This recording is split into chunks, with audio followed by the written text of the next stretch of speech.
নমস্কাৰ প্ৰিয় দৰ্শক, welcome to my Mina's kitchen A to Z চেনেললৈ। আজি ডিমৰ ৰেচিপি এটা লৈ আহিছোঁ, খাবলৈ খুবেই টেষ্টি। বলকচোন যাওঁ ভিডিঅ'টিৰ মাজলৈ। 3টা ষ্টিলৰ বাতি লৈ লৈছোঁ, তাত অকণমান ৰিফাইন তেল সানি ল'লোঁ।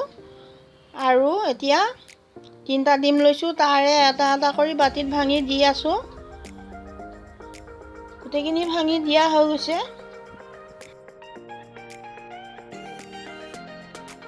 ডিমৰ বাতিকেইটাৰ ওপৰত অলপ নিমখ ছিটিয়াই দিছোঁ, খাবলৈ ভাল হ'ব।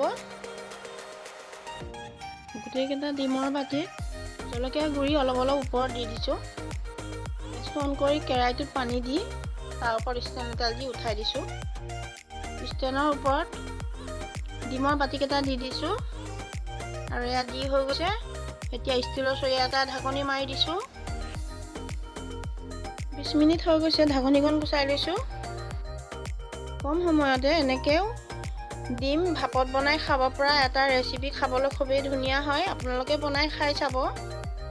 অলপ সময় ঠাণ্ডা খাবলৈ দিছিলোঁ। ভাপত দিয়া ডিমৰ ৰেচিপি খাবলৈ খুবেই ধুনীয়া হয়। প্ৰিয় দৰ্শক, Minas kitchen A to Z চেনেলটো যদি আপুনি প্ৰথমবাৰ চাইছে, ছাবস্ক্ৰাইব কৰিবলৈ নাপাহৰিব।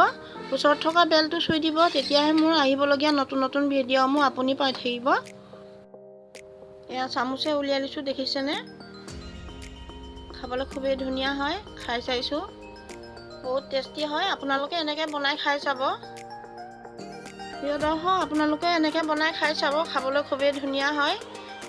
মোৰ ভিডিঅ'টো চোৱাৰ বাবে অশেষ ধন্যবাদ থাকিল। আকৌ লগ পাম আকৌ এটা নতুন ৰেচিপি লৈ। Bye bye.